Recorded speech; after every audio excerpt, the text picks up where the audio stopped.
The old camera didn't just click. It whispered. At first, I thought it was the wind seeping through the cracked window of my apartment. But when I looked into the viewfinder, his face stared back at me. Dead. Gone. And still smirking like the bastard he always was.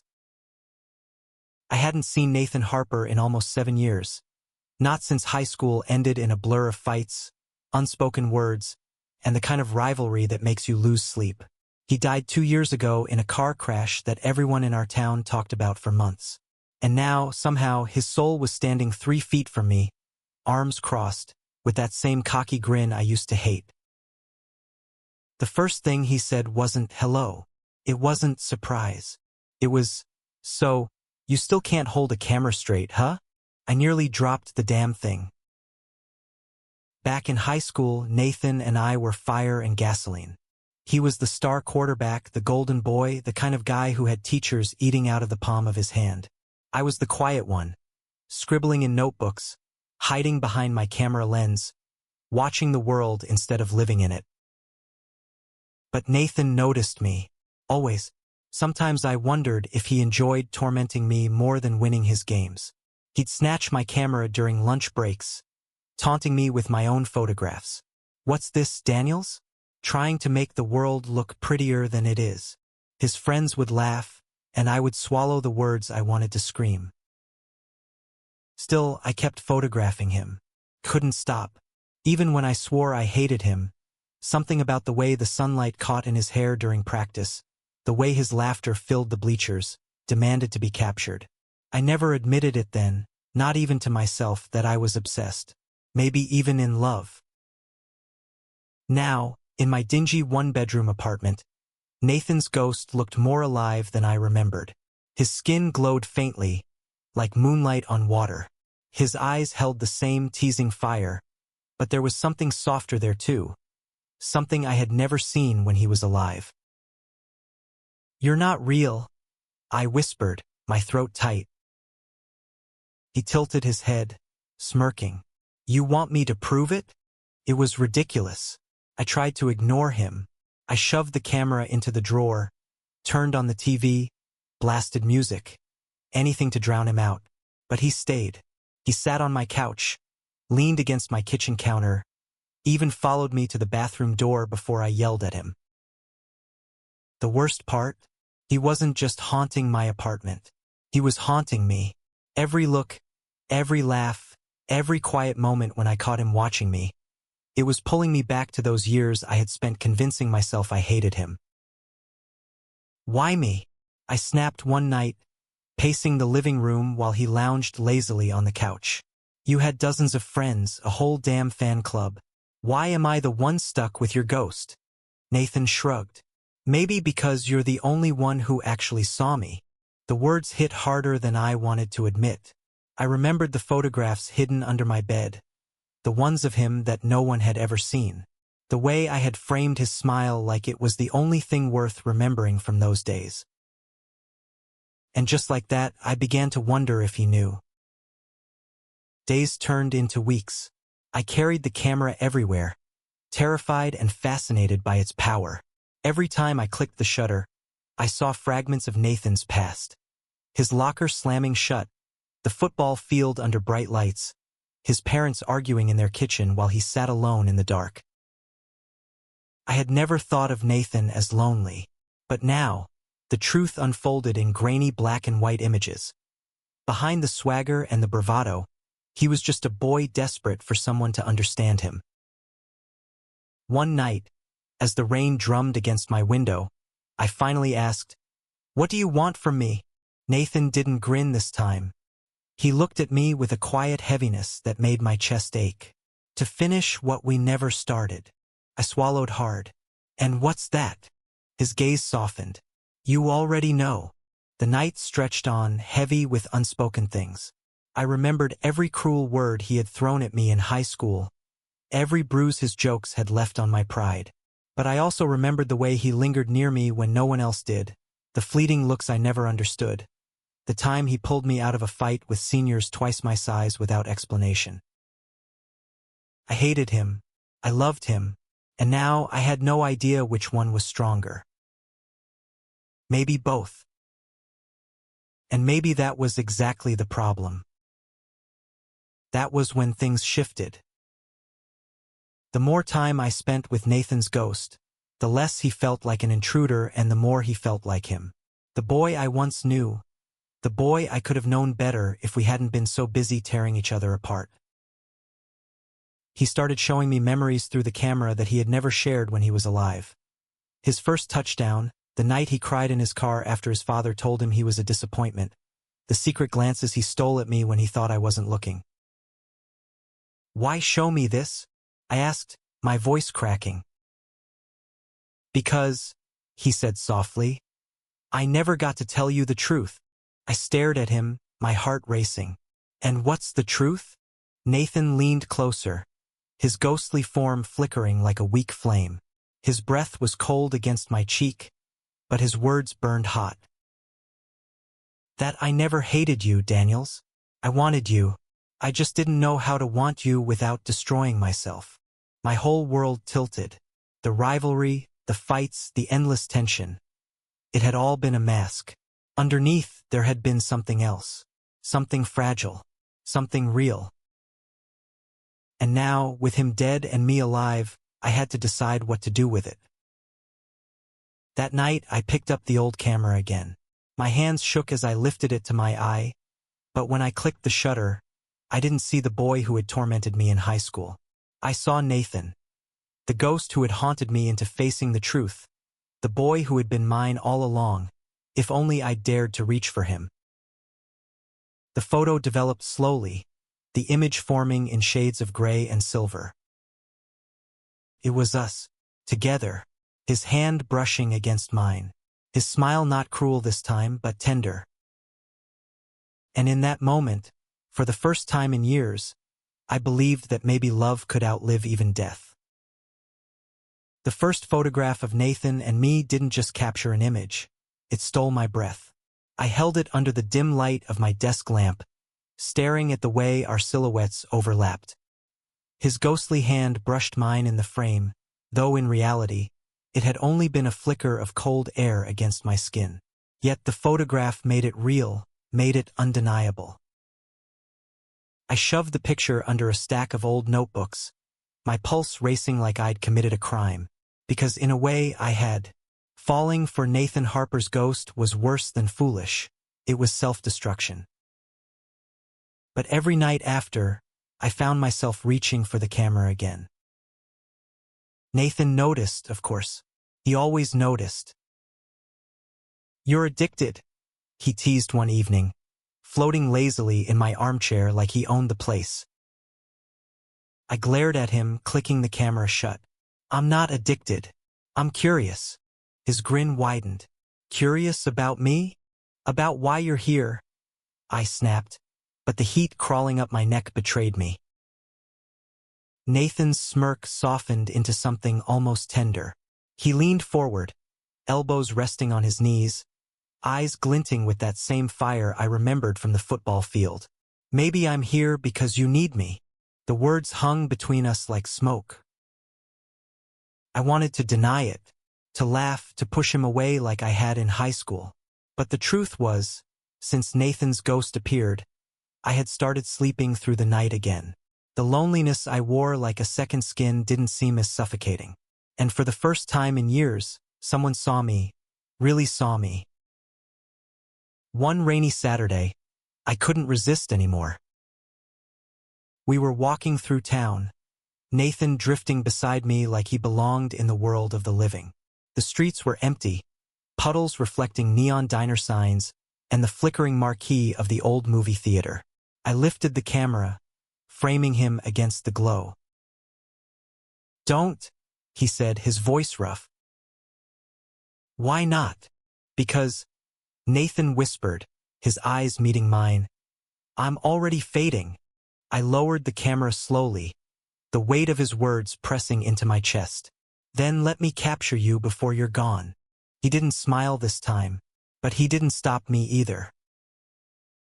The shutter clicked. The photograph revealed something I hadn't expected.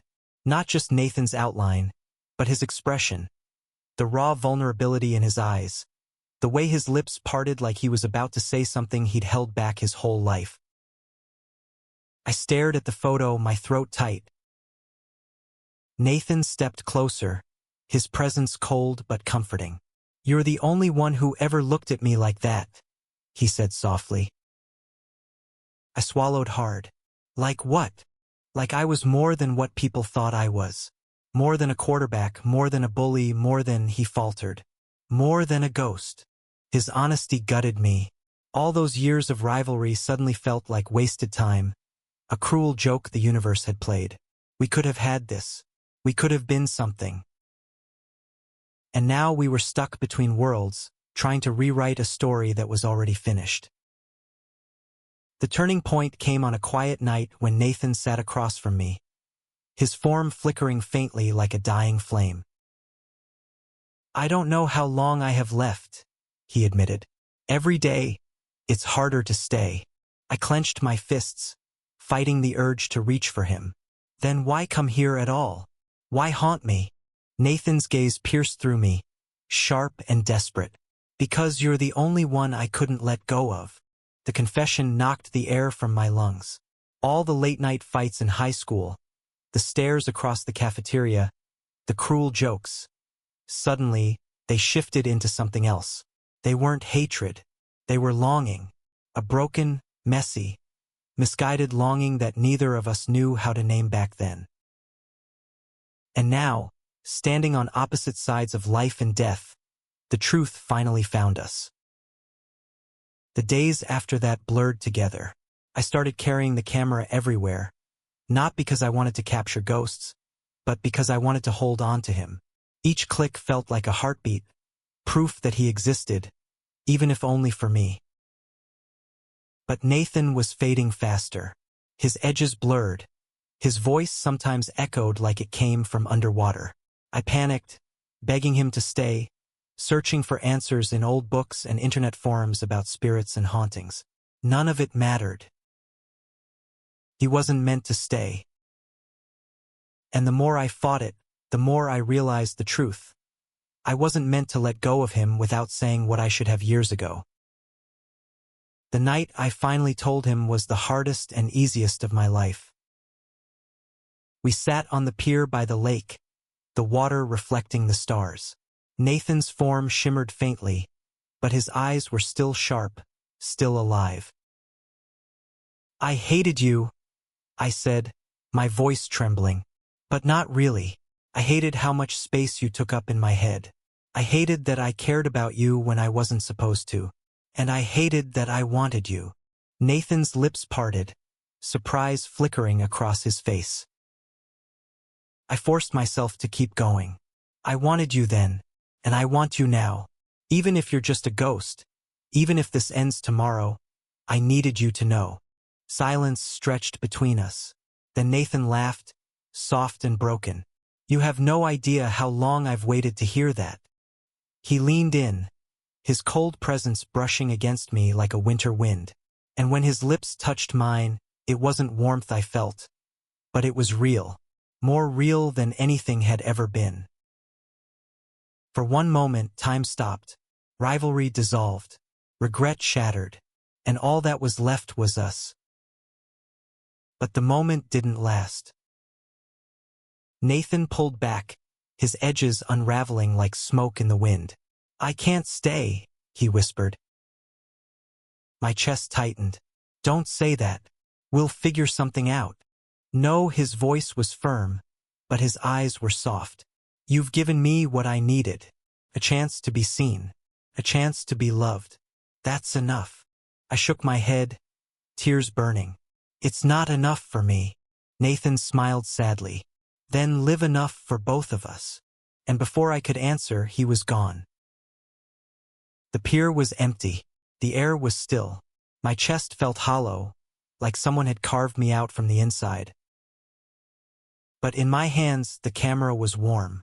I lifted it, clicked the shutter one last time, and when the photograph developed, I saw him.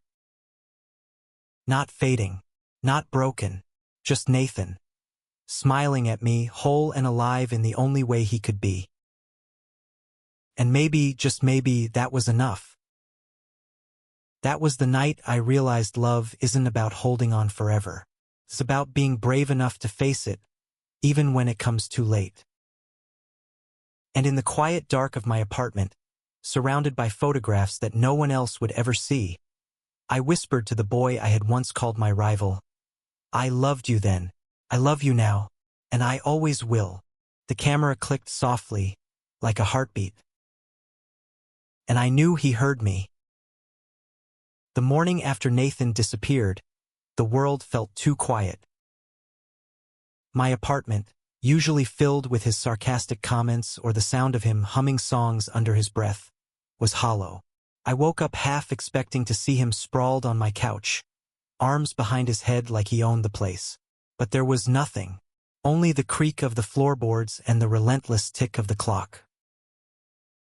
The camera sat on my desk, its lens glinting in the pale sunlight. I couldn't look at it without feeling my chest tighten, because that camera wasn't just metal and glass anymore. It was him. Every memory, every laugh, every confession we never got in high school, locked in its fragile body. For a moment, I thought about putting it away, burying it in the back of my closet so I could start to breathe again. But then I remembered what Nathan had told me. Live enough for both of us. And that was the problem. I had no idea how to live for myself, let alone for someone else. I started carrying the camera everywhere again. At first, it was a compulsion, like I was waiting for him to appear in the viewfinder. But Nathan never came back. Instead, the photographs showed me things I had ignored for too long. The way the sunlight pooled over the cracked pavement of our small town, the wrinkles around my mother's eyes when she smiled, the quiet dignity of strangers lost in thought. Through the lens, I began to see a world I had once hidden from, a world Nathan had wanted me to face. It wasn't easy. Grief came in waves, sometimes quiet, sometimes violent. There were nights I drank too much and shouted into the darkness, demanding him back. There were mornings I stared at my reflection and wondered if I had imagined everything, if the boy who haunted me was just my mind's cruel trick. But then I would open my drawer, pull out one of the photographs and see him, his smirk, his vulnerability, the way he looked at me like I was the only person who mattered. That was enough to keep me moving. A month after Nathan faded, I returned to our hometown. The trip felt surreal, like stepping back into a place I no longer belonged. The high school still stood, its paint chipped, its football field empty. Memories flooded me. Fights in the hallway, stolen glances across classrooms, the sharp sting of his words. But those memories had changed shape now. I no longer saw cruelty. I saw a boy too scared to show what he felt. I saw myself, too scared to admit what I wanted. And I saw the space between us, thick with possibilities we had both been too afraid to reach for. I walked the halls with my camera, taking pictures of empty lockers, dusty bleachers, the cafeteria tables where we once sat on opposite sides of the room.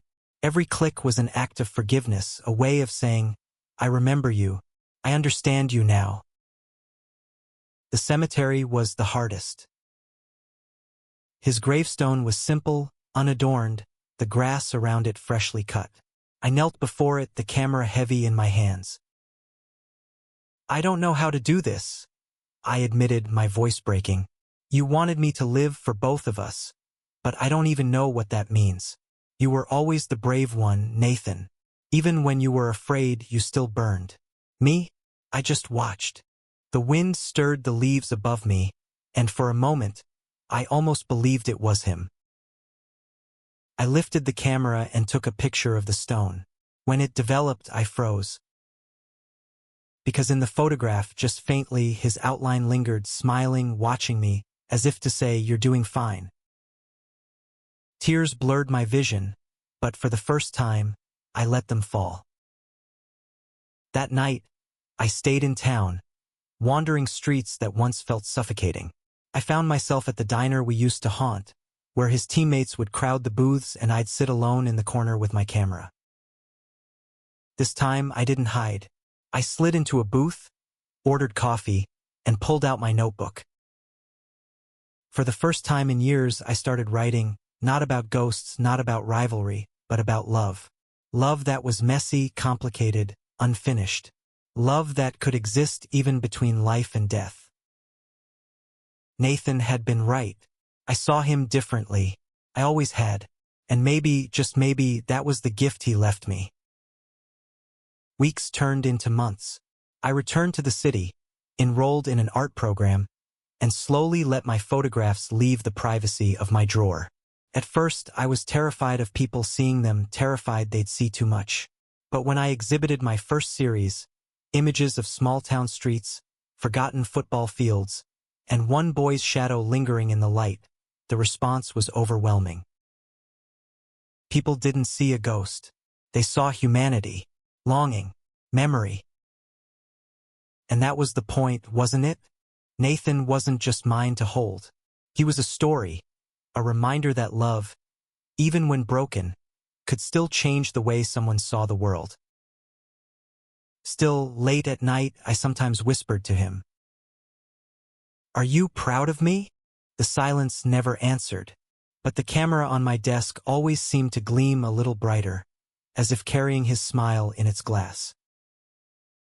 And maybe that was enough. But fate, it seemed, wasn't finished with me. One spring afternoon, while walking across campus, I spotted someone on the steps of the art building. He was tall, with dark hair that caught the sunlight in a way that made my breath hitch. For a second, I thought I was hallucinating. Then he looked up, and though he wasn't Nathan, something in his eyes, the sharpness, the warmth, reminded me of him. Our gazes locked, and for the first time in months, my heart stuttered with something new. Maybe love doesn't end. Maybe it just changes form. And maybe Nathan, wherever he was, had led me here, to this moment, this second chance. I lifted my camera and took the shot. The shutter clicked, crisp and sure. And just like that, the world felt alive again. The night of my first exhibition, my hands wouldn't stop shaking. The gallery buzzed with strangers sipping wine, murmuring about shadows and composition like they understood my heart better than I did. My photographs lined the walls. Quiet streets, empty football fields, and fragments of Nathan captured in flickers of light. To everyone else, they were art. To me, they were confessions I had never spoken aloud. I stood in the corner, clutching my camera like a shield. This was supposed to be my victory, my step forward. But all I could think about was Nathan, how he'd tease me for dressing too formally, how he'd lean close and whisper something reckless to cut through my nerves. Except he wasn't here. He would never be here again. And yet, somehow I felt him. Across the room, someone lingered in front of my photograph of the lake, the one where Nathan had first kissed me as a ghost. The boy had dark hair, cropped neatly at the sides, and broad shoulders that filled the space around him. He wasn't Nathan, but when he tilted his head in thought, something in my chest clenched with recognition. I looked away quickly, ashamed of the comparison. It wasn't fair. Nobody would ever be Nathan. But fate has a cruel way of circling back. The boy approached me after the crowd began to thin. He smiled, hesitant but warm. "Your work, it's powerful," he said. "There's so much longing in it. Like every shot is reaching for something just out of frame." I swallowed, unsure what to say. Compliments always felt like lies, but his voice carried sincerity. "Thanks," I muttered, tugging at the strap of my camera. He glanced at it, curiosity flickering in his eyes. "That's an old model. Still works. More than it should," I said softly. He laughed gently, and it wasn't Nathan's laugh, but it cracked something open in me all the same. His name was Adrian. He was a photography student too, though newer to the craft. Over the next few weeks, we crossed paths often. Sometimes in the studio, sometimes in the library, once at a late-night diner when we both pretended it wasn't fate. Adrian had a different kind of energy than Nathan. Where Nathan had been fire and swagger, Adrian was steady warmth, the kind of presence that made silence feel safe. Still, there were moments, tiny, fleeting moments, when he looked at me with that same spark Nathan once carried. First, I fought it. I told myself I was projecting, that I was chasing ghosts through living faces. But the more time I spent with Adrian, the more I realized he wasn't replacing Nathan. He was rewriting the space Nathan had left behind. And maybe that was what love was supposed to do, not erase but evolve. One night, Adrian and I sat on the rooftop of the dorm building. City lights sprawled below us like constellations.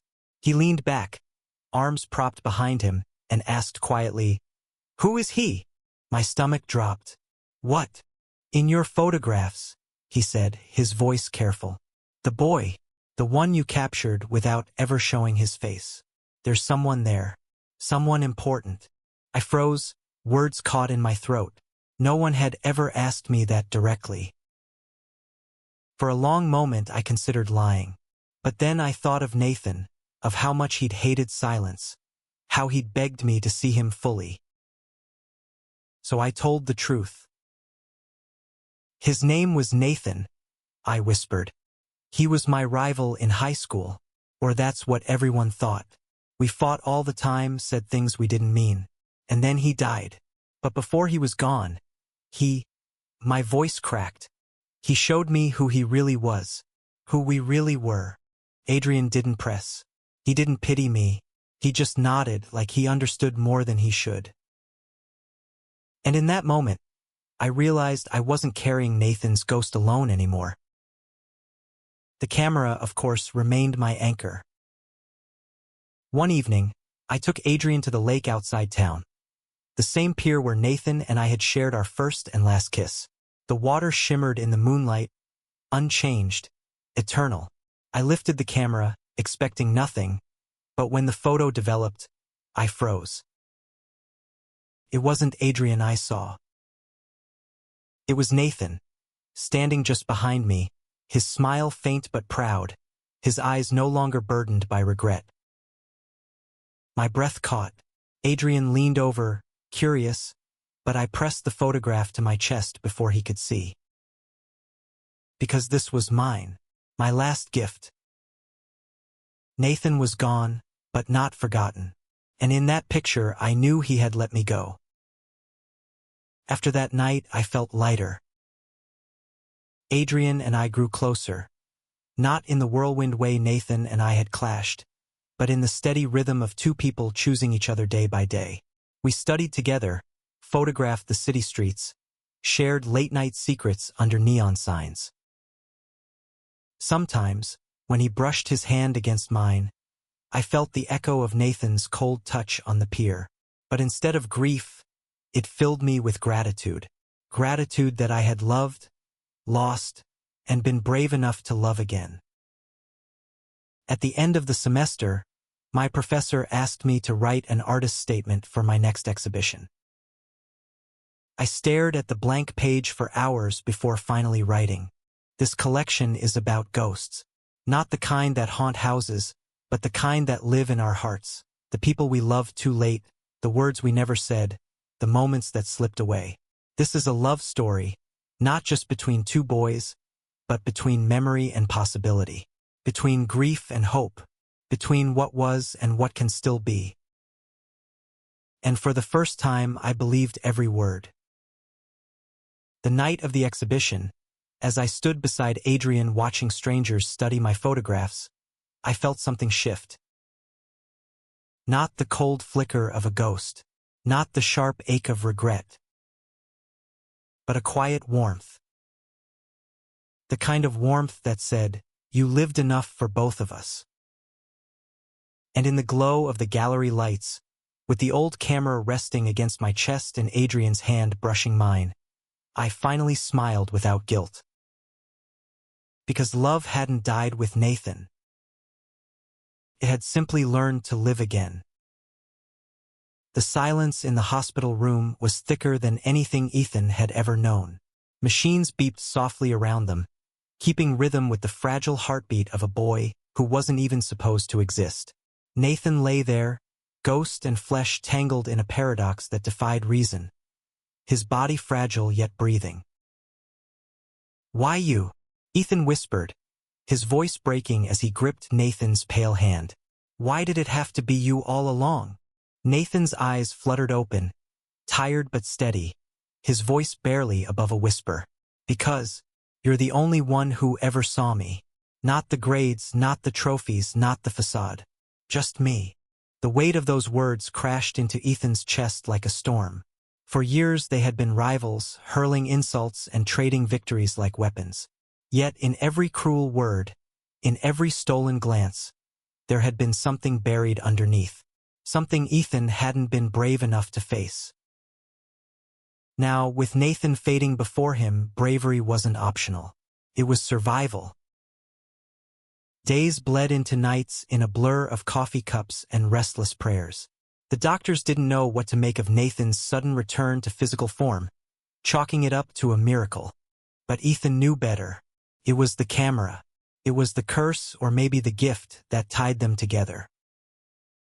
One evening, after Nathan drifted into a restless sleep, Ethan stepped outside the hospital. The sky above was painted with streaks of orange and violet, and he felt the ache of the world pressing on his chest. That's when his mother found him, arms crossed, eyes sharp with worry. "Ethan, honey," she began softly, "you've been here for weeks. Your college interviews, your track meets. You've thrown everything away." "I didn't throw it away," Ethan snapped, surprising even himself. "None of it matters if he doesn't make it. None of it ever mattered, Mom. He matters." Her expression softened, a tear catching at the edge of her lashes. She reached up, cupping his cheek. "Then fight for him. Fight the way you've always fought. But this time for love." The final storm came 3 weeks later. Nathan's condition worsened, his body failing as though the tether between spirit and flesh was fraying. Ethan stayed by his side, refusing food, refusing sleep, holding his hand as though that alone could anchor him. On one particularly brutal night, thunder cracking over the city, Nathan woke with tears streaming down his face. "I can't hold on much longer," he whispered. "The camera, it's calling me back." Ethan shook his head violently. "No, don't you dare. You don't get to leave me, Nathan. Not now, not after everything. You said I was the only one who saw you, so let me keep seeing you. Let me." Nathan gave a faint smile, the kind that carried both pain and hope. "Then promise me something. If I fade, don't let the world turn you cruel. Don't build walls. Love the way you're loving me now. Promise." Ethan's tears spilled freely, his chest aching as though it might burst. "I promise. But you're not going anywhere. Not without me." And then, in a moment that would defy science forever, Ethan leaned down and kissed him. The storm outside quieted, the machines steadied, and Nathan's pulse, weak and fragile, grew stronger beneath Ethan's fingers. Weeks later, Nathan walked out of the hospital beside him, alive in every sense of the word. The camera, once the source of their torment, lay shattered in Ethan's bedroom, its lens cracked like the end of a curse. They didn't need it anymore. They had each other. Back at school, whispers followed them like shadows. Some mocked, some stared, but most surprisingly, looked on in awe. The Golden Boys who once lived only for rivalry now walked hand in hand, their story too wild, too fierce, too full of love to be ignored. One afternoon, standing by the bleachers where it all began, Nathan leaned against Ethan, a grin tugging at his lips. "Funny, isn't it? We wasted so much time hating each other when this was always waiting." Ethan chuckled, pulling him closer. "Not wasted, just the long way home." Nathan's eyes softened, and for once, there was no pain, No facade, no ghost between them, just love. And as the sun dipped behind the horizon, painting the world in gold, Ethan knew this was the ending he had fought for. Not victory, not revenge, but the chance to finally say, without fear, "He's mine." Thank you for listening. If you find it interesting, please like and subscribe to follow the next stories.